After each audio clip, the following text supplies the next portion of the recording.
Merci d'être avec nous sur la première chaîne d'information continue du Burkina Faso. Amis de la liberté, de la démocratie et de la bonne gouvernance, amis de la révolution progressiste et populaire.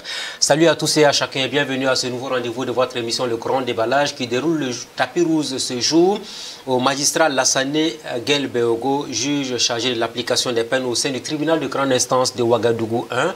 Il est là dans le cadre naturellement des 4e journées consacrées à la promotion de l'application des peines pour que les populations puissent mieux comprendre comment tout cela fonctionne.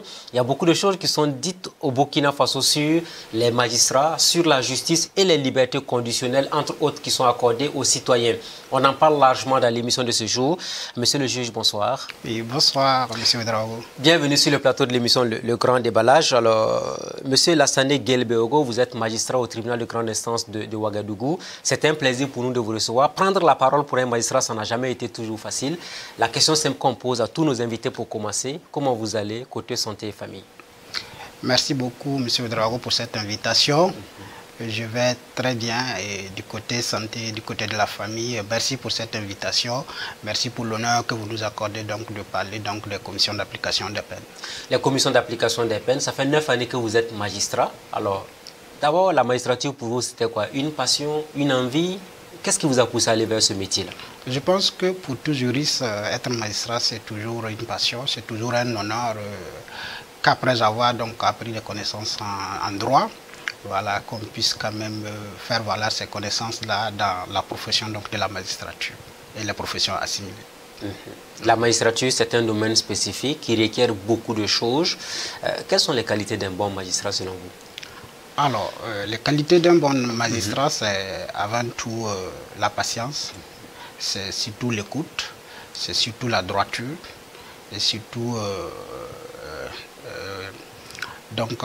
l'honnêteté. Vous qui êtes magistrat, vous êtes dans le domaine depuis 9 années. Est-ce que vous pensez effectivement, comme certains le disent, hein, il y a deux types de citoyens, ceux qui ont la chance d'avoir un avocat parce qu'ils en ont les moyens et les autres qui n'en ont pas. Est-ce que ça peut jouer sur le jugement ou le rendu? Alors, certainement que si vous avez un avocat, c'est un professionnel qui vous accompagne, qui peut déjouer certains pièges, en tout cas de la loi, et pour une issue assez heureuse, souvent, de votre décision ou en tout cas de votre situation. Donc, avoir un avocat, c'est un avantage pour les citoyens. Et donc, c'est normal que les gens critiquent que ceux qui n'ont pas d'avocat. Mais ce que je veux préciser, c'est que l'État burkinabé a fait des efforts à travers donc l'assistance judiciaire qui permet aux plus démunis qui ne peuvent pas s'offrir par eux-mêmes un avocat de se faire donc accompagner, d'être assisté donc par un avocat. Donc, ce sont les commis d'office, hein? Ou bien comment ça, c'est un peu différent? Oui, il y a ce qu'on appelle les avocats commis d'office, surtout pour les affaires criminelles qui sont jugées devant la chambre criminelle de la cour d'appel. Par exemple, il y a des affaires criminelles. C'est vrai que le code est en révision pour confier bientôt les jugements criminels aux tribunaux correctionnels. Mais dans le temps, lorsqu'il s'agissait donc des jugements qui se passaient devant donc, les chambres criminelles, alors si l'intéressé ne pouvait pas s'offrir un avocat, alors il venait donc au barreau donc de le commettre un avocat, ce qu'on appelle les avocats commis d'office. Ça, c'est en matière criminelle. Mais indépendamment donc de la matière criminelle, pour certaines affaires civiles, telles que les questions de famille, telles que la recherche de paternité, les questions de divorce, les questions qui touchent un peu à la famille, à l'enfant, à la veuve, à la personne devenue d'une manière générale, l'État a mis en place donc un fonds.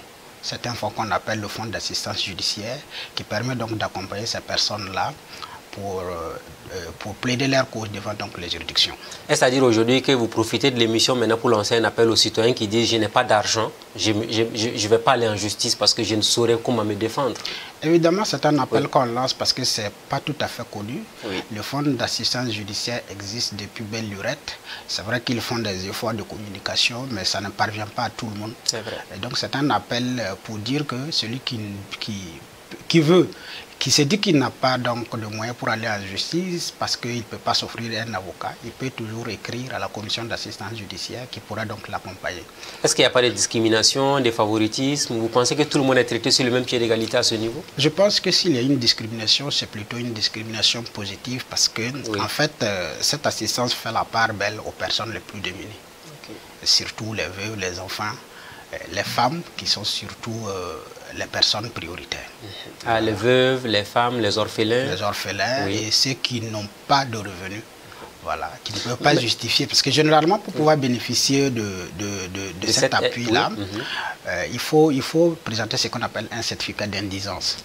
Et le certificat d'indigence est élaboré, donc, est établi au niveau donc, de la mairie. Et c'est ce certificat d'indigence-là qui permet de montrer que vous n'avez pas suffisamment de revenus donc, pour vous offrir un conseil. Et donc, sur la base de ça, vous saisissez donc la commission chargée donc, de l'assistance judiciaire qui va examiner votre dossier. Et si le dossier donc, est éligible, il va donc vous orienter vers le fonds d'assistance judiciaire qui peut vous accompagner à travers un avocat, ça peut être un huissier, ça peut être un médecin, par exemple pour des tests ADN, etc. etc. Est-ce que il vous arrive en tant que magistrat de recommander à des citoyens d'aller vers le fonds d'assistance judiciaire? Plusieurs fois. Je pense que même avant-hier, j'ai recommandé à un jeune couple qui avait des soucis donc, de recherche de paternité, donc de saisir le fonds d'assistance judiciaire. Ah, ok. Et ça s'est bien passé? Oui, bon. C'est un processus souvent qui est un peu trop long. Pas très long, sauf que ça implique beaucoup d'étapes. Il faut d'abord avoir, par exemple, la décision. Par exemple, je prends l'hypothèse d'une recherche de paternité. Il faudrait déjà que les gens saisissent le juge, qu'il y a des contestations par rapport à la paternité, que le juge rend son ordonnance d'expertise médicale. Et maintenant, sur la base de cette ordonnance d'expertise médicale, la personne qui n'a pas nécessairement les fonds pour saisir, par exemple, un médecin pour un test ADN, va maintenant soumettre sa demande à la commission d'assistance judiciaire, laquelle va se réunir, statuer. Et maintenant, si elle décide favorablement, son dossier sera transmis au fonds d'assistance judiciaire pour la suite. Alors, à vous écouter attentivement, la justice au Burkina Faso, elle est disponible pour tout le monde et tout est mis en place pour que chacun soit traité sur le même pied d'égalité. Évidemment, c'est souvent une incompréhension qui fait dire qu'il y a une discrimination. Sinon, en tout cas, l'État et les acteurs judiciaires ont mis tout en œuvre donc, pour que la justice puisse profiter à tout le monde. Voilà qui est bien dit. Vous êtes à la tête donc, de la commission de l'application des peines au sein du TGI Ouaga 1, tribunal de grande instance de Ouaga 1. Alors, vous êtes spécialiste des questions de détention. On entend souvent des mots du genre « il est en détention »,« il est en prison ». Il y a des mots que les gens utilisent de façon différente. Est-ce qu'il y a une différence entre les deux terminologies? Oui. Déjà, la question de la détention elle est assez large, hein, parce que bien avant de se retrouver, par exemple, dans un établissement pénitentiaire comme la Bako, généralement, au début de la procédure, il y a ce qu'on appelle la garde à vue. C'est-à-dire la personne est arrêtée, le temps donc de faire les vérifications, de monter les enquêtes et de conduire devant le procureur. La personne donc se retrouve privée donc de sa liberté. Alors, je vous pose une question, peut-être qui va intéresser l'ensemble des citoyens qui nous regardent, parce que ce n'est pas tous les jours qu'on a la chance d'avoir un magistrat sur un plateau. Est-ce qu'un citoyen qui a un proche qui a été arrêté pendant 2 jours, 3 jours dans un commissariat ou une brigade de gendarmerie peut saisir la justice pour demander sa libération si les faits ne sont pas établis? Oui. Si vous pensez que la personne est abusivement détenue, par exemple, voilà, on saisit quelqu'un pour des faits de nature civile qui ne revêtent pas donc de coloration pénale et que, alors au niveau de l'unité, vous n'arrivez pas à vous faire comprendre, vous pouvez saisir donc la hiérarchie de cette unité qui est donc le procureur du Faso, qui pourra donc examiner et donner donc les instructions nécessaires. Entre la garde à vue et l'intervention de la justice, alors comment ça se passe, comment le processus est organisé? Alors, généralement, la garde à vue est justifiée par la nécessité de l'enquête. C'est-à-dire la personne est interpellée, voilà, on a besoin, par exemple, voilà, de la voir pour l'interroger, on a besoin donc d'éviter la subornation des témoins, il faut éviter également que la personne puisse prendre la fuite. Donc, c'est justement à ce stade-là que la garde à vue donc, est opérée. Et donc, dès lors que la garde à vue est opérée, alors, l'officier de police judiciaire en charge de l'enquête rend régulièrement compte au procureur du Faso. Et dès lors que l'enquête est terminée, alors il y aura effectivement contre le procureur du Faso qui décide donc, décide donc de la levée de la garde de vue, puis de la conduite de l'intéressé devant donc le procureur du Faso pour être interrogé. Et donc, dès qu'il arrive devant le procureur du Faso, à l'interrogatoire, si le procureur du Faso estime que voilà, les faits ne sont pas assez graves ou que les faits donc, ne sont pas constitués, il peut décider par exemple voilà, de classer l'affaire sans suite ou en tout cas décider d'orienter la procédure donc en citation directe. Mais dès lors que le procureur estime donc que les faits sont constitués, ce sont graves, qui justifient donc la détention, le procureur donc va décerner un mandat de dépôt et la personne donc sera conduite au niveau donc de la maison prison civile, voilà, maison d'arrêt de correction. Alors c'est vrai que c'est la hantise de la plupart des citoyens. Les gens ne veulent pas quitter souvent la gendarmerie ou le commissariat parce qu'on dit quand vous arrivez chez le procureur, il y a de très fortes chances que vous finissez en prison. Oui, bon, c'est ce que les gens disent, mais ce n'est pas toujours le cas.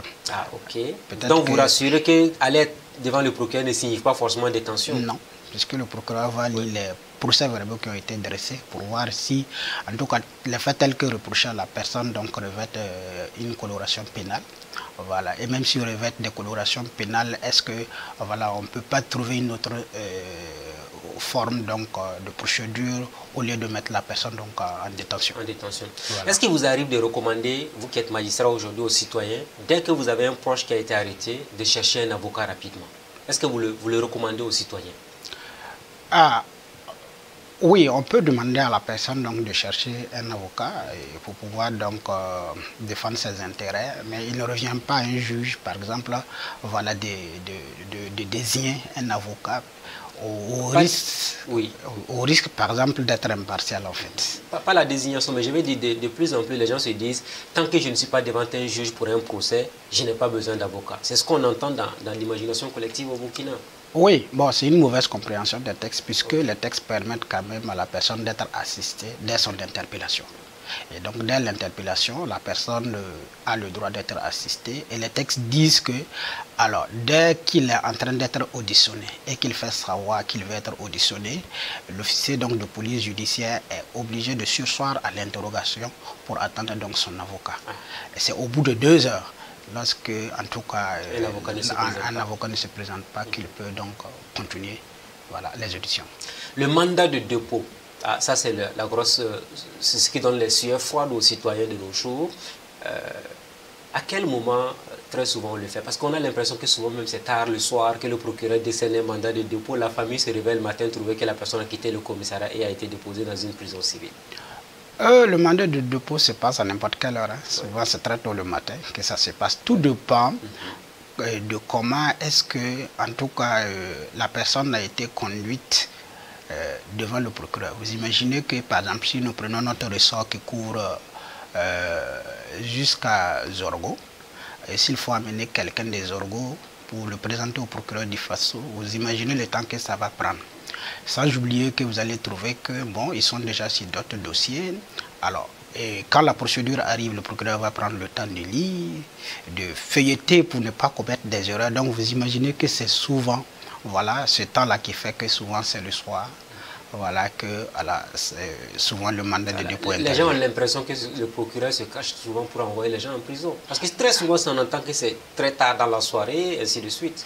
Non, ce n'est pas toujours le cas. Oui. Ce n'est pas toujours le cas. Les mandats de dépôt ont toujours été décernés à n'importe quelle heure de la journée. Est-ce que le mandat de dépôt, justement, parlons-en, c'est une intime conviction du procureur ou bien c'est véritablement uniquement sur la base des pièces à conviction qui lui ont été transmises? C'est sur la base des pièces qui lui ont été transmises, mais on dit que le procureur a l'opportunité de poursuite. Okay. L'opportunité de poursuite, ça veut dire que bon, il peut décider de poursuivre, de classer sans suite, de ne pas poursuivre, d'orienter ça devant un juge d'instruction, voilà, ou d'orienter la procédure en citation directe. Donc c'est véritablement lorsque le procureur estime que souvent les faits sont graves, ou bien par exemple, voilà, si vous voulez élargir la personne, il y aura donc des risques de subornation de témoins, la personne peut prendre la fuite. Souvent même c'est pour la protection de la personne. Imaginez quelqu'un qui vient de commettre un crime flagrant, alors il est souvent mieux de le mettre en détention le temps que la situation se calme Sinon, la personne peut être à son tour victime donc, de la vindicte populaire. Vindicte populaire, on en reparlera tout à l'heure.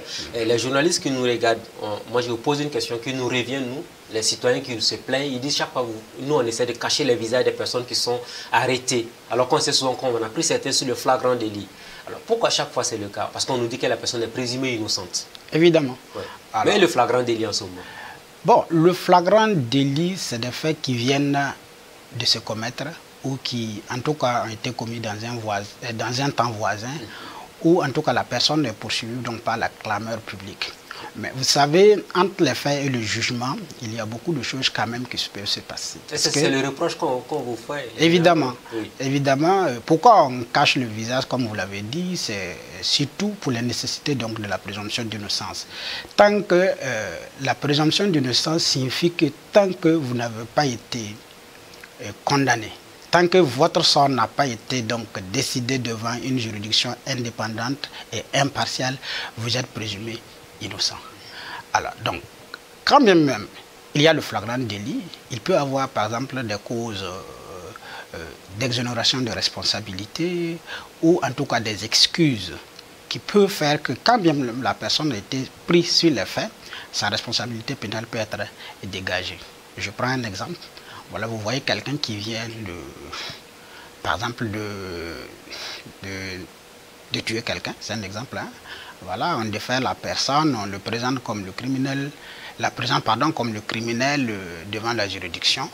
Alors, au moment du jugement, il peut arriver qu'on détermine que la personne ne jouissait pas de ses facultés mentales. Par exemple, la personne souffrait d'une démence, alors que la démence est une cause d'exonération donc de responsabilité. Ah, donc un malade mental qui tue quelqu'un, c'est fini pour vous? S'il est établi qu'au moment des faits, la personne donc ne jouissait pas de ses facultés mentales, la débilité mentale donc devient en tout cas une cause de non-imputabilité.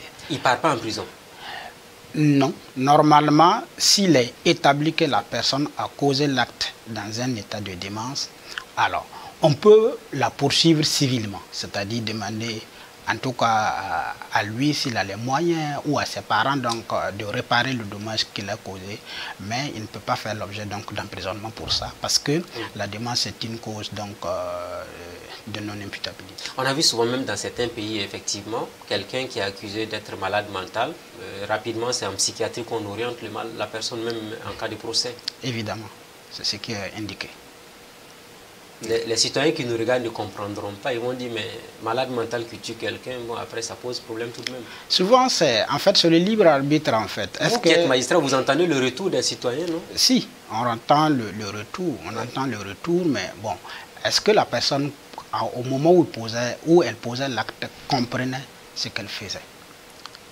Voilà. En fait c'est le libre arbitre, c'est-à-dire la personne a agi sous un état que je vais dire d'inconscience. Donc la personne ne pouvait pas. La personne manquait donc de discernement en fait. Et donc au moment de poser l'acte, il ne jouissait plus de ses facultés mentales. Rappelez-vous que les infractions la plupart des infractions qui nous amènent devant les juridictions sont des infractions intentionnelles. Et donc la question est de savoir est-ce que l'intention de commettre était là. Et donc c'est souvent ça qui fait que bon, souvent certaines catégories de personnes échappent à la sanction.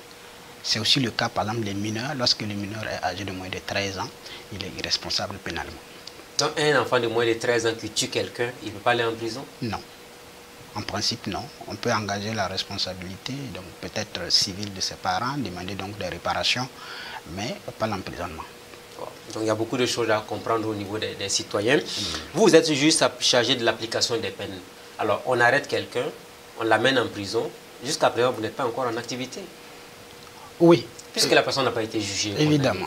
Donc vous, jusqu'à présent, vous n'êtes pas en activité. Non. Comment on considère justement une personne qui a été déposée avant d'être jugée? Il est quoi? Il est prisonnier simple ou bien... Bon, quel est le qualificatif qui sied pour la personne justement? Donc en fait, quand vous avez posé la question par rapport aux détentions, j'avais développé un peu la garde à vue. Oui. Et donc je voulais un peu développer... Continuez, s'il vous plaît. En tout cas, les autres points. Donc dès lors que la personne est gardée à vue, il est amené devant le procureur. Alors, donc, le procureur donc, peut émettre le mandat de dépôt.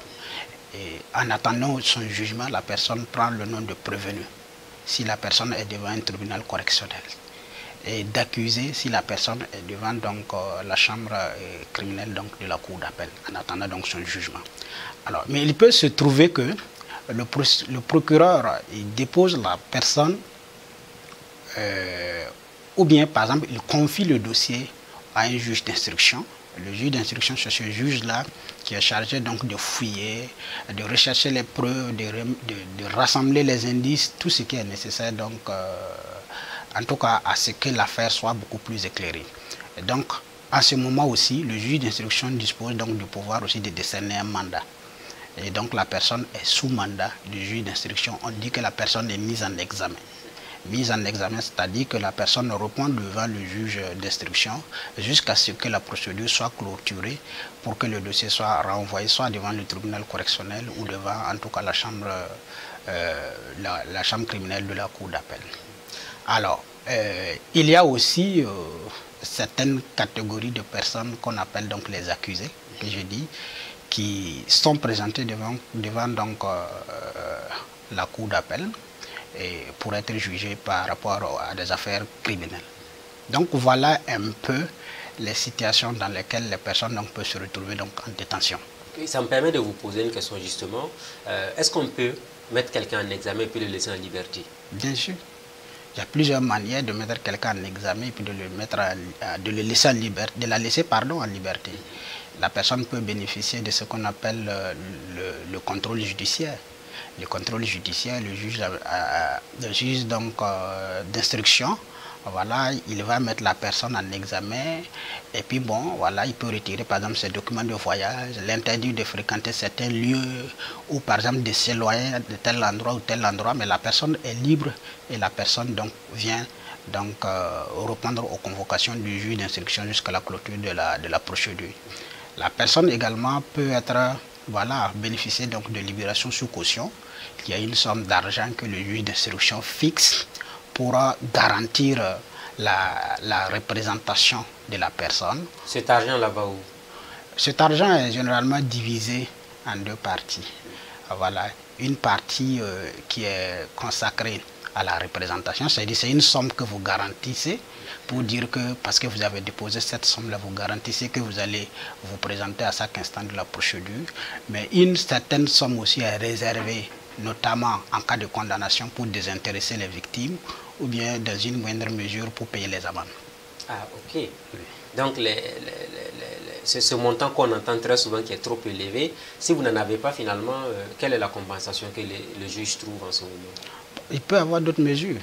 Voilà. Généralement, c'est les personnes même qui demandent si elles peuvent, par exemple, voilà, bénéficier voilà, de libération sous caution. Mais on entend souvent que ce ne sont que les riches qui peuvent avoir des libertés sous condition. Un pauvre vendeur de pommes qui allait voler dans le domicile de quelqu'un, comme on appelle à la police ou à la gendarmerie, les vole avec effraction. Est-ce que dans ces cas de figure, on peut donner la liberté conditionnelle à la personne? Il n'y a pas de discrimination à ce sujet, sauf qu'il appartient au juge donc, de fixer le montant. Voilà. Et donc, ça dépend aussi de la nature des faits, ça dépend aussi du sérieux ou en tout cas de la capacité de la personne donc, à se représenter devant le juge. Donc, ce n'est pas nécessairement une affaire de riches, parce qu'il y a des riches aussi qui demandent, qui n'arrivent pas à avoir. Okay. Voilà. C'est véritablement une appréciation souveraine du juge. Voilà, qui décide en fonction de la nature de l'infraction et de la personnalité de la personne qui se trouve devant elle de fixer donc la caution. Alors, monsieur le juge, il y a un élément qui revient aussi dans l'actualité. Quand vous arrêtez quelqu'un, le procureur fait un mandat de dépôt, il arrive en prison civile. Est-ce qu'à partir de cette incarcération, on commence à décompter jusqu'au jugement? Et s'il est jugé que la peine ne vaut pas la période passée en prison, qu'est-ce qu'on fait? Parce qu'il y a beaucoup de personnes qui en ont été victimes. Oui. Vous qui êtes chargé de l'application des peines. Évidemment, il arrive que normalement si la personne est incarcérée, c'est-à-dire la durée de la détention commence à courir à compter du mandat de dépôt. Et les 3 jours ou 2 jours qu'il a passé à la police ou à la gendarmerie, ça on ne compte pas? Ça généralement ça ne fait pas partie c'est à partir du mandat de dépôt que le délai donc, de computation commence à courir. Et donc à partir de ce jour, alors, jusqu'à votre condamnation, je prends un exemple. Alors, quelqu'un a été donc poursuivi, arrêté, et donc il a fait par exemple 2 mois C'est un exemple, hein, prenons 1 mois avant d'avoir un jugement, et à l'issue du jugement, il est condamné à 3 mois. Cela veut dire qu'il lui reste 2 mois à purger, plus les 1 mois qu'il a déjà fait avant donc d'être libéré. Alors, la question se pose, comme vous l'avez dit, lorsque la personne est poursuivie, arrêtée et ensuite relaxée, peut-être pour infraction non constituée, par exemple. Voilà, au bénéfice du doute. Bon, le débat se pose, je pense que la réflexion va se poursuivre parce que dans certains pays comme la France, il y a ce qu'on appelle les fonds d'indemnisation judiciaire qui permettent quand même d'indemniser ces personnes-là. Ces fonds-là n'existent pas au Burkina Faso pour le moment? Je ne pense pas qu'il y a le fonds, mais je pense qu'il y a des procédures quand même que certaines personnes peuvent intenter au niveau donc des juridictions. Bon, c'est vrai que vous n'allez pas demander cela parce que vous défendez l'État, tout de même, quoi qu'on dise. Est-ce que ce n'est pas normal pour un citoyen de porter plainte contre l'État quand il a été arrêté, jugé et on s'est rendu compte que finalement ça ne valait pas la peine d'aller en prison? C'est délicat. Hein. Oui, la personne peut bien sûr porter plainte contre l'État parce que bon, la justice est rendue au nom de l'État. Il peut porter plainte contre l'État et se retrouver donc devant les juridictions qui vont peut-être voir les juridictions administratives qui vont peut-être voir voilà, si en tout cas la détention a été arbitraire ou en tout cas elle a été abusive. Voilà. Maintenant, comme je l'ai dit, c'était plus intéressant si par exemple le mécanisme était un peu très élevé pour en tout cas ce qu'on appelle les fonds d'indemnisation judiciaire qui permettent quand même... Donc ça fera partie hein, des réformes, on souhaite aussi que ça fasse partie des réformes. Est-ce que vous qui êtes juge chargé de l'application des peines, dès que le mandat de dépôt est exercé, votre mission commence à partir de là? Pas forcément à partir du mandat de dépôt, c'est à partir de la condamnation. Ah, donc tant que la personne n'est pas condamnée, le juge d'application des peines ne peut rien faire? Non. Et même si la personne est condamnée, il faut que la condamnation devienne définitive. Condamnation devenue définitive, dans notre jargon, ça veut dire que la personne a exercé toutes les voies de recours ou s'est abstenue d'exercer donc les voies de recours. Ce sont les appels après condamnation? Évidemment, parce que la personne, après condamnation, si on lui notifie à l'audience que, alors elle peut exercer donc, elle peut faire appel. Si le jugement a été rendu contradictoirement et si le jugement a été rendu par défaut, voilà, elle peut faire opposition au jugement. Voilà. Et donc, si la personne fait appel, c'est-à-dire la décision n'est pas encore définitive. Il faudra attendre que la cour d'appel se prononce, soit pour confirmer, soit pour infirmer la décision, pour qu'on dise que la décision, en tout cas, est devenue définitive. Mais même si la cour d'appel infirme ou confirme la décision, la personne a toujours la possibilité de se pourvoir en cassation pour que, en tout cas, la Cour de cassation puisse à nouveau examiner les faits en droit. Et donc, c'est après tout ça qu'on dit que, en tout cas, la peine est devenue définitive. Mais il y a des gens, à partir de la condamnation, qui acceptent leur peine, qui ne font pas de voie de recours. Et si 15 jours passent devant le tribunal correctionnel et que vous n'avez pas donc exercé votre droit d'appel, alors la décision devient définitive et vous commencez à exécuter votre décision. Donc c'est en ce moment que le juge chargé de l'application des peines et les commissions d'application des peines peuvent désormais aménager votre peine. Aménager. Alors, quel est le pouvoir de décision de justement le juge d'application des peines que vous êtes ou bien de la commission? Est-ce que vous décidez seul ou bien vous avez tout un collège de personnes avec qui vous travaillez sur les dossiers des personnes condamnées? Je vais parler déjà de la commission. Okay. La commission d'application des peines, c'est une instance administrative, elle n'est pas juridictionnelle. Ah, okay. Donc, c'est une instance qui est instituée auprès de chaque établissement pénitentiaire. C'est-à-dire là où il y a une maison d'arrêt ou de correction, il doit nécessairement avoir ce qu'on appelle une commission d'application des peines. Donc, autant de maisons d'arrêt au Burkina Faso, autant de commissions d'application des peines. Alors, avant de continuer, qu'est-ce qui a nécessité même la mise en place d'une commission d'application des peines? Parce que quelqu'un qui a fait une infraction, normalement, doit purger sa peine. Mais pourquoi on met en place encore une commission pour statuer sur les peines? Alors, nul n'est infaillible. Hein. Okay. Nul n'est infaillible. On vient toujours d'une société. Oui. Et donc, on peut être privé de sa liberté, mais on appartient toujours à la société. Et on pense un jour qu'on va sortir et retrouver cette société-là. Et donc, c'est dans ce sens-là que les commissions d'application des peines ont été mises en place. Je me dis, hein, voilà, je n'ai pas trop l'historique, mais c'est dans ce sens donc, que les commissions d'application des peines ont été mises en place pour pouvoir donc aménager les condamnations. On s'est dit que la personne a fauté, elle a purgé sa peine, elle a fait un temps de preuve et que Bon, on peut essayer de voir comment est-ce qu'on peut l'aider à se réinsérer socialement. Okay. Voilà. Parce que quand vous êtes en détention, il y a non seulement, en tout cas votre liberté qui est privée, mais vous avez laissé derrière vous soit une famille, vous avez laissé une famille, un enfant, un travail, des parents. Peut-être que, en tout cas, vous étiez utile quelque part.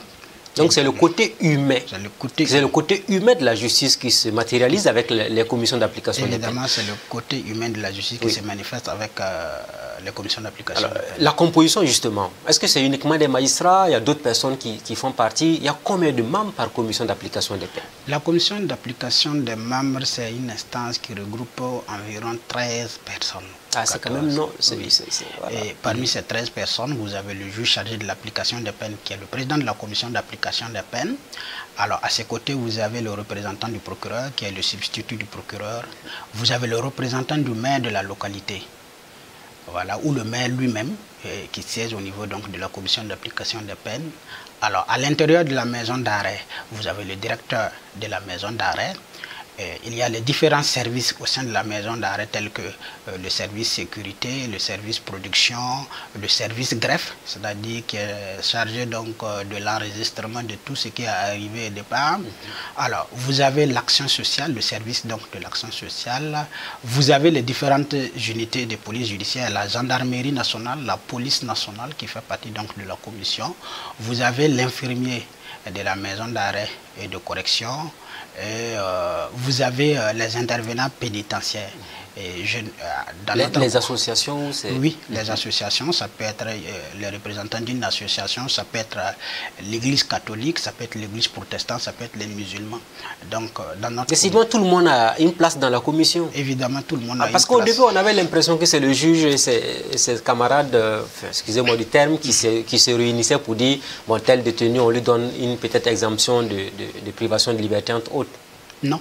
Ce n'est pas seulement le juge. Quand j'ai cité, vous ne voyez que deux magistrats, le juge chargé de l'application des peines et le procureur. Le reste, c'est des gens qui sont venus donc de divers horizons avec des expériences qui permettent quand même de nourrir les débats et quand même de peser un peu, voilà, avant de prendre une décision. Vous avez lancé un mot, nourrir les débats. Donc ça veut dire quoi? À chaque fois quand vous réunissez, il y a trop de débats autour des dossiers? Évidemment, parce que quand la personne vient pour saisir la commission d'application des peines, la personne donc dépose une demande, voilà, auprès donc du président de la commission d'application des peines qui fait programmer son dossier. Elle comparaît devant la commission de l'application des peines. Les premiers moments, ce que les membres de la commission de l'application des peines cherchent à savoir, c'est les circonstances de son affaire.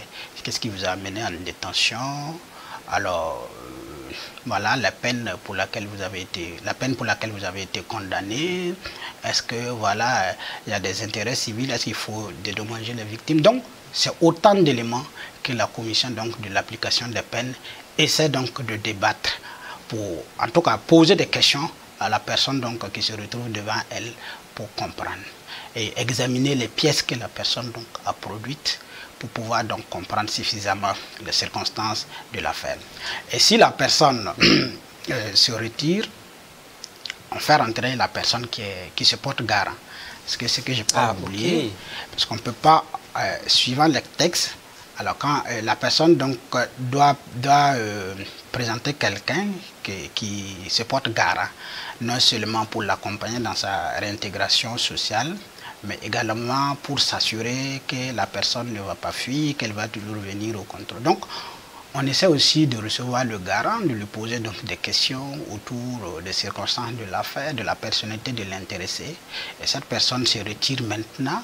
Les membres de la commission vont débattre. Ils vont débattre par rapport à la demande qui a été soumise. Et chacun va donner son point de vue. Et on aboutit très souvent à des votes. Voilà, et pour pouvoir prendre donc des décisions. Alors, qui peut bénéficier justement de l'examen de son dossier? Est-ce qu'il faut faire peut-être une semaine, 2 semaines, 1 mois ou 2 mois en prison avant d'avoir cette possibilité de voir votre dossier examiné? Ou bien tout le monde, tous les détenus sont traités sur le même pied d'égalité? Alors, comme je l'avais dit à l'entame, il faut que, en tout cas, la condamnation soit devenue définitive. Voilà. Si la condamnation est devenue définitive, la loi dit que c'est généralement les personnes qui sont en division d'amendement. quand vous arrivez à la maison d'arrêt, il y a ce qu'on appelle la division normale, où on accueille tout le monde. C'est le grand bâtiment, là. Voilà, on accueille tout le monde. Mais au fur et à mesure que les personnes donc, purgent leur peine, il y a un suivi qui est fait. C'est pourquoi vous voyez qu'à l'intérieur, là, il y a les différents services de la maison d'arrêt. J'ai parlé du service sécurité, du service greffe, du service production, qui essaie d'évaluer les personnes par rapport à leur conduite à l'intérieur de la maison d'arrêt.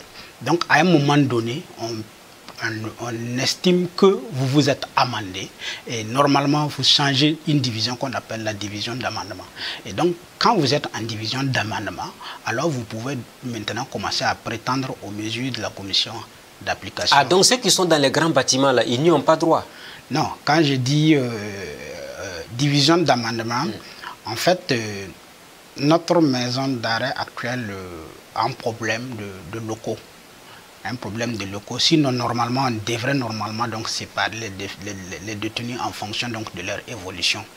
Mais vous voyez que parfois, il y a des détenus qui sont dans le grand bâtiment, qui sont en division d'amendement, et d'autres dans le bâtiment annexe, etc. etc. Mais normalement, le milieu carcéral devrait être organisé de sorte qu'il y ait des quartiers. C'est comme si c'est des passages à niveau. Voilà, qui permet. Mais dans la plupart du temps, ceux qui sont au grand bâtiment sont des personnes surtout qui tendent à s'amender. C'est surtout le bâtiment annexe qui accueille surtout ceux qui viennent d'arriver. Alors, il faut combien de temps? Parce que vous n'avez pas répondu. Oui, je n'ai pas répondu à la question. Tout dépend de votre passé carcéral. Okay. Alors, pour un délinquant primaire, la loi dit qu'il faut avoir fait la moitié de la peine. C'est quoi un délinquant primaire en français facile? Un délinquant primaire, c'est celui qui a eu contact pour la première fois avec la justice et qui a été condamné. Quelqu'un qui n'avait jamais été condamné et qui est condamné pour la première fois de sa vie, il est qualifié de délinquant primaire. Okay. C'est un terme un peu consacré au milieu, c'est un peu péjoratif, mais on utilise donc le terme délinquant primaire pour qualifier donc les personnes qui viennent d'être condamnées pour la première fois. Et comme c'est votre première fois, on exige que vous fassiez la moitié de la peine avant de pouvoir donc prétendre aux mesures de la commission de l'application des peines. Maintenant, si vous êtes récidiviste, c'est-à-dire que vous êtes venu plus d'une fois, 2 fois, 3 fois, il faut certainement faire au moins les 2 tiers de la peine avant de pouvoir donc saisir la commission de l'application des peines. Alors, les citoyens vont se poser la question, vous avez cité tout ce nombre, toutes ces personnes-là qui font partie de la commission. Est-ce qu'il n'est pas possible souvent qu'on aille corrompre certains membres de la commission au profit d'un détenu? Quelqu'un ne peut pas essayer de soudoyer l'équipe? Je pense que c'est l'intérêt de cette émission pour pouvoir donc donner beaucoup plus d'éclairage, parce qu'on attend souvent le retour que je connais telle personne, je connais telle personne. Bon, souvent c'est des brebis galeuses. C'est beaucoup de brebis galeuses qui rôdent autour donc, de ces personnes voilà, qui sont dans telle commission pour dire, bon, vous imaginez 13 personnes, si on vient vous voir, vous seul, bon, c'est pas facile de toucher à 13 personnes en même temps. Moi, en tant que juge chargé de l'application des peines, je reçois souvent les parents des détenus dans mon bureau qui viennent dire « Ah, je suis venu en tant que plaider auprès de vous en tant que président de la commission d'application des peines. Je souhaiterais que vous m'aidez à ce que... » Bon, je leur ai dit « C'est vrai, je suis le président de la commission de l'application des peines, mais on est 13. Et donc, il faudrait que je vous montre le bureau de chacun pour que vous partiez le voir. Afin que... » Donc, c'est vraiment très difficile. Mais ce n'est pas un truc à exclure. Exactement, il ne faut pas l'exclure. On est dans une société où les gens aiment les raccourcis. Il peut souvent avoir recours à quelqu'un qui dit qu'il connaît quelqu'un et puis bon, souvent les gens se font abuser. Mais est-ce que les membres de la commission travaillent sous serment? Oh, oui, parce que quand vous prenez la plupart de ceux qui sont dans la commission d'application des peines, même s'ils ne sont pas tous, la plupart donc, sont des gens qui ont prêté serment. Voilà. Mais la commission réunie en elle-même ne prête pas serment. Voilà. Mais la plupart de ceux qui sont dans la commission sont des gens qui ont prêté serment. La commission d'application des peines, on entend aussi souvent dire que si la personne est riche, elle est issue d'une famille très aisée, la commission a tendance à être plus gentille avec ces personnes-là, ces catégories de citoyens. Oui, ce sont donc des choses que nous aussi nous entendons. Mais je peux vous rassurer qu'il y a beaucoup de riches, il y a beaucoup de gens riches en prison qui déposent les demandes qui ne sont pas examinées par la commission de l'application des peines.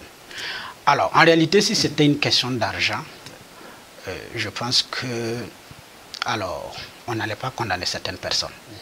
Parce que certaines personnes peuvent payer non seulement pour leur liberté, mais pourquoi pas même pour la liberté des autres détenus. Voilà. Mais ce n'est pas nécessairement une question d'argent.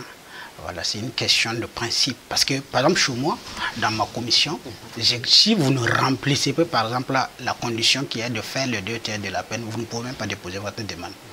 À plus forte raison, si vous déposez votre demande, il y a beaucoup de critères qui rentrent en ligne de compte. Parce qu'on va vérifier, est-ce que la personne a dédommagé la victime?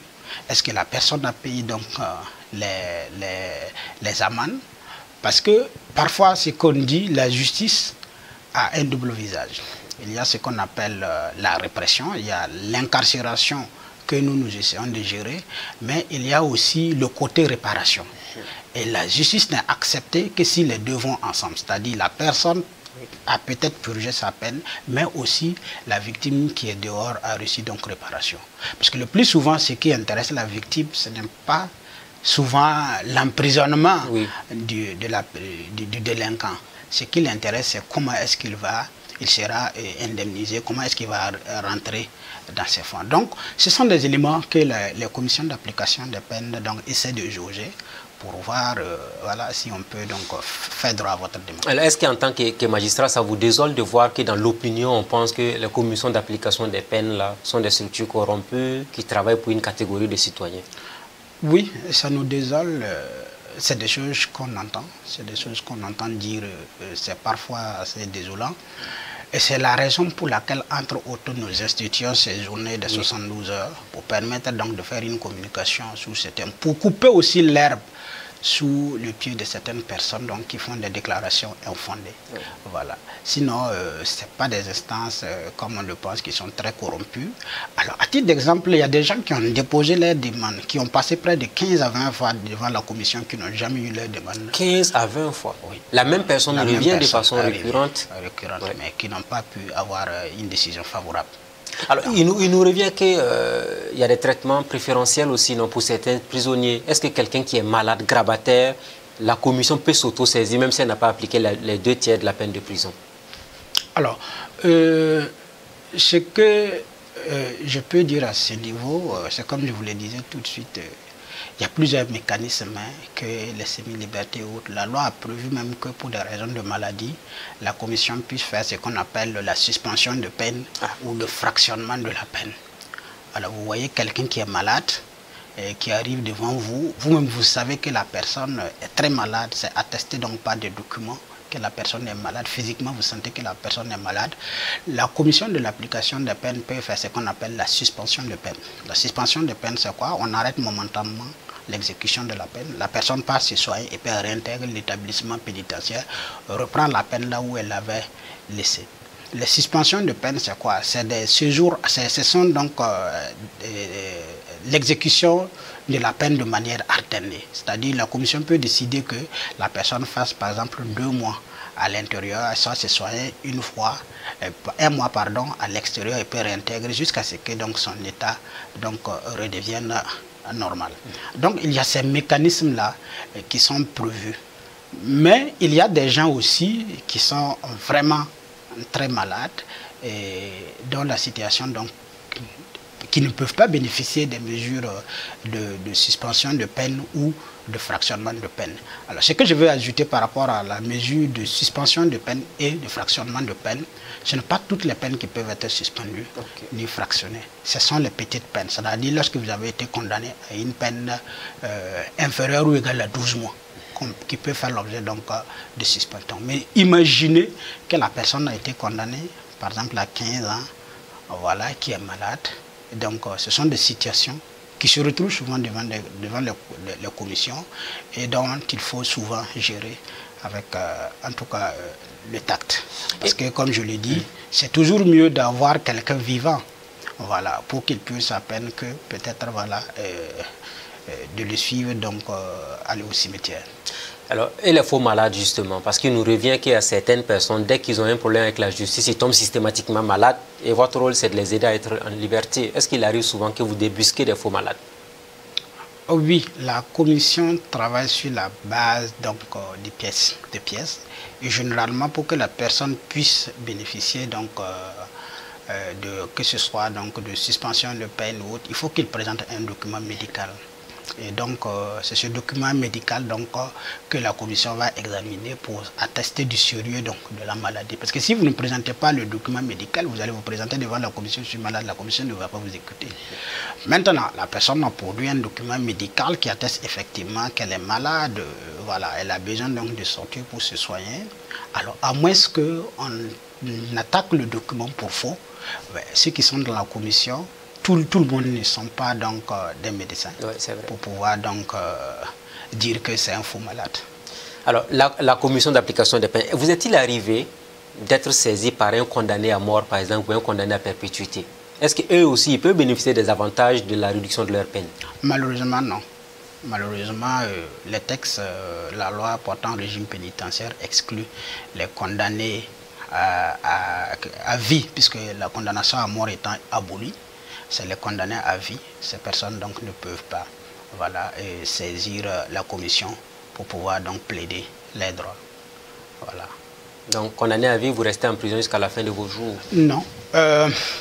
Il y a par contre d'autres mécanismes qui sont prévus. Par exemple les grâces présidentielles. Okay. Voilà. Vous voyez souvent chaque année, en début d'année, il y a le président donc, qui propose donc, une catégorie de Burkinabé à la grâce présidentielle. Le processus commence toujours au niveau donc, de la commission de l'application des peines. Ah tiens, c'est intéressant. Donc c'est vous qui faites la liste de tous les détenus qui bénéficient de la grâce présidentielle? En principe, il y a des directives qui viennent du ministère. C'est-à-dire le ministère peut dire que cette année, voilà, nous voulons donc, nous vous demandons de nous proposer une liste de détenus pour donc, la grâce ou en tout cas la réduction des peines. Ah, vous voyez que quand on est président, c'est bien, hein, apparemment. Oui, et donc le ministère va vous donner par exemple des directives. Il peut dire que pour certaines infractions graves, il peut demander par exemple de les exclure. Par exemple les infractions comme le terrorisme, les infractions telles que, voilà, certaines infractions telles que les actes de grand banditisme aggravés, etc. et autres. Le ministère peut vous demander par exemple des directives d'exclure ces personnes-là. Il peut également donner donc des directives, voilà, de mettre surtout par exemple les mineurs, de mettre surtout les personnes âgées, etc., etc. Donc dès lors que la directive arrive, il appartient donc à la commission d'application des peines, à travers donc l'établissement pénitentiaire, de proposer les personnes qui ont fait preuve, en tout cas de bonne conduite, qui se sont données par leur, qui ont fait preuve d'ardeur au travail, puisque la maison d'arrêt, il y a des ateliers de travail, tout ça, voilà, qui ont fait preuve d'amendement. Alors, au cours donc de cette grâce présidentielle, on peut demander à ce qu'on appelle les commutations de peine.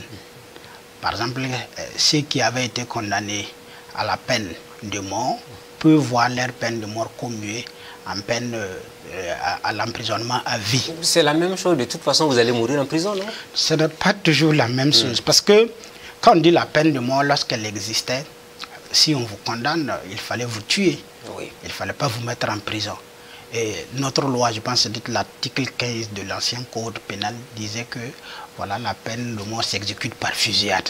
C'est-à-dire que si vous étiez condamné à mort, on décide d'une date et puis bon, voilà, on vous amène à la place où on doit vous exécuter. Mais le Burkina Faso était un pays abolitionniste de fait, non? Parce que ça fait depuis les années 87-88, le Burkina n'avait plus tué. Évidemment. Oui. Évidemment. C'est ce qui a fait que, en tout cas, on a migré vers l'emprisonnement à vie. Okay. À vie, parce que, bon, en fait, la peine de mort était là, mais elle figurait, de fait, elle n'était pas appliquée depuis les années 87 et autres. Et donc, c'est un peu ça. Donc, la peine de mort, c'est véritablement pour tuer. Mais l'emprisonnement à vie, c'est-à-dire que, voilà, vous êtes condamné, vous devez rester là-bas.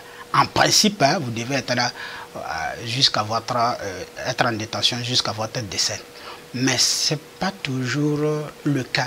Parce que la prison a cet aspect humaniste-là, qui est que, bon, quand bien même, quelle que soit l'atrocité de l'acte, à un moment donné, c'est un être humain qui est amené à s'amender, qui est amené à changer. Et donc, les pouvoirs publics peuvent, à un moment donné, procéder à des réductions de peine. Par exemple, on peut demander aux commissions d'application des peines, si la personne était condamnée à vie, qu'à l'occasion donc de la commutation de peine ou de la réduction de peine, on amène l'emprisonnement à vie à 20 ans, à l'emprisonnement à temps. Oui. Et c'est fréquent. C'est-à-dire, on commue votre peine qui était de l'emprisonnement à vie, on l'amène à 20 ans. C'est-à-dire que désormais, à partir de cette date, il vous reste 20 ans à faire. Peut-être qu'avec beaucoup plus de chance, avec les commissions qui peuvent venir, avec, en tout cas les pouvoirs publics peuvent toujours demander, celui qui est à 20 ans, on peut ramener sa peine à 18 ans ou à 19. Donc vous voyez qu'au fur et à mesure, la peine diminue jusqu'à ce que... La personne peut même avoir la chance de recouvrer un jour la liberté. Oui. Alors est-ce que vous avez un message à l'endroit des citoyens par rapport justement à la commission d'application des peines? Parce que pour ceux qui ne la connaissent pas, comment vous saisir s'il y a possibilité éventuellement?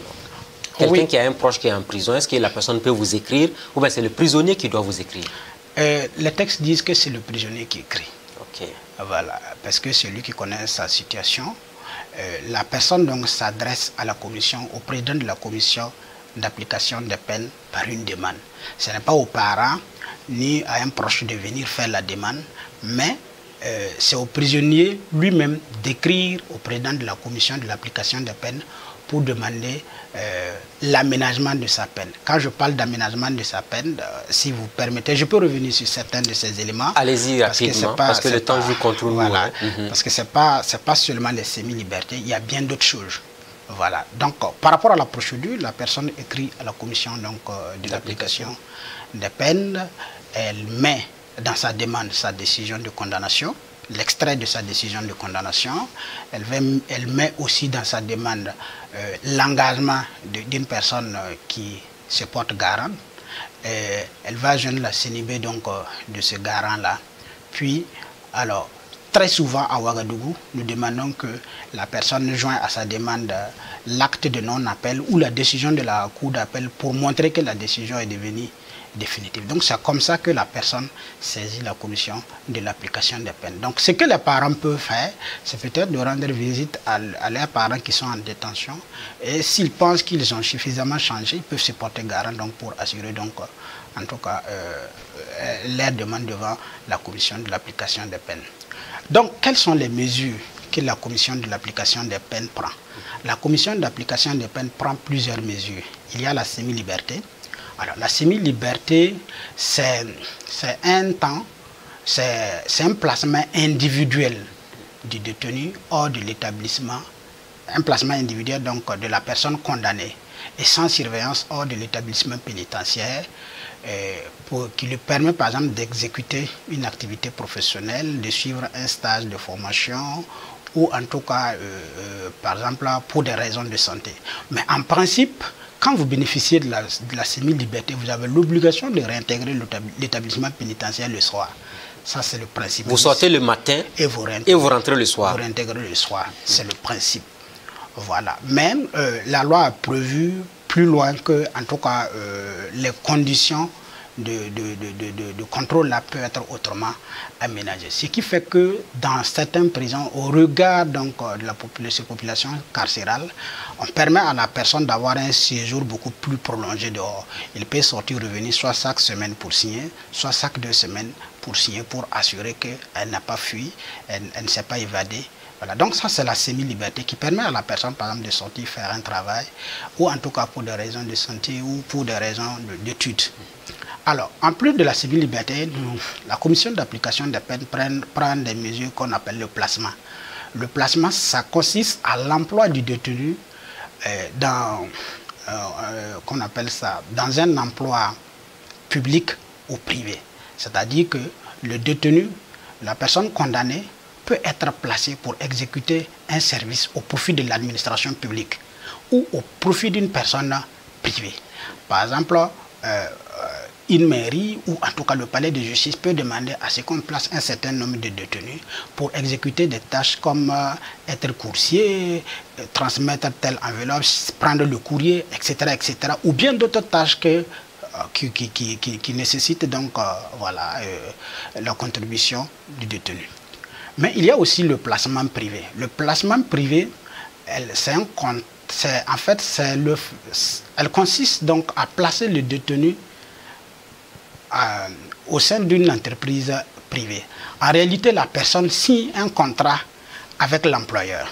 C'est possible, vous voyez. C'est-à-dire que c'est quelqu'un qui a une opportunité d'emploi, qui, après avoir fait un certain nombre de temps en détention, a eu l'emploi pour pouvoir travailler et se réinsérer. Donc la personne peut être placée au sein donc, de cette entreprise, exécuter donc son travail dans cette entreprise-là et en contrepartie, puisque ce placement est rémunéré, en contrepartie, un certain pourcentage donc, de son travail là, est reversé pour l'entretien des autres détenus qui sont restés en détention. Donc ça, c'est pas ce qui concerne donc, le placement public et le placement privé. Mais il y a ce qu'on appelle, ce que je venais de dire, les suspensions de peine, les fractionnements de peine, mais aussi le placement dans ce qu'on appelle les établissements, comme les centres agricoles ou de formation professionnelle. On a le cas de Baporo. Baporo, oui. Voilà. Baporo, c'est des détenus qui sont placés et qui sont là-bas, qui font donc des activités agricoles ou peut-être, voilà. Alors, vous savez que l'émission est presque terminée avec vous. C'est allé tellement vite. Mais je vais quand même poser une dernière question. Récemment, on a vu des détenus qui sont en train de faire des travaux d'intérêt général. Alors, est-ce que là aussi, on peut dire que c'est le côté humain de la justice qui se matérialise au Burkina Faso? Oui, oui. On peut dire bien sûr que c'est le côté humain de la justice qui se manifeste à travers l'institution du travail d'intérêt général. Et ça, vous en êtes fier en tant que président de la commission d'application des peines? Oui. Est-ce que les détenus eux-mêmes sont contents aujourd'hui? Ils vous le disent? Bien sûr. Bien sûr qu'il y a un engouement autour du travail d'intérêt général. Voilà. Parce que, comme on le verra tout de suite, voilà, il y a non seulement ceux qui ont un contact avec la justice, qui sont condamnés à un travail d'intérêt général, mais il y a aussi la possibilité de ceux qui sont déjà en détention d'avoir leur peine commise à la peine de travail d'intérêt général. Donc, à ce niveau, il y a un véritable engouement. On s'arrête là pour aujourd'hui. Merci beaucoup. Merci à vous. Merci d'avoir accepté l'invitation de Burkina Info. C'était le juge Lassane Guelbeogo, juge président de la commission, c'est ça, de l'application des peines au niveau du tribunal de grande instance de Ouaga 1. Alors, c'était une émission très pédagogique. Est-ce que vous avez un message ou un mot à l'endroit de la population qui nous regarde? Oui, le mot, c'est véritablement de chercher à connaître la justice, voilà, son fonctionnement, parce qu'il y a beaucoup de choses qui sont dites parce que les gens ne maîtrisent pas donc, le fonctionnement de la justice. Et donc souvent, c'est à tort ou à raison qu'ils tiennent certains propos. Voilà. Merci beaucoup. Merci bien, monsieur le juge. Ainsi prend fin donc le rendez-vous de ce show Amis de la liberté, de la démocratie et de la bonne gouvernance, Amis de la révolution progressiste et populaire. Très bonne suite de programme à tous et à chacun. On se dit à la semaine prochaine avec un nouvel invité. Bonsoir chez vous.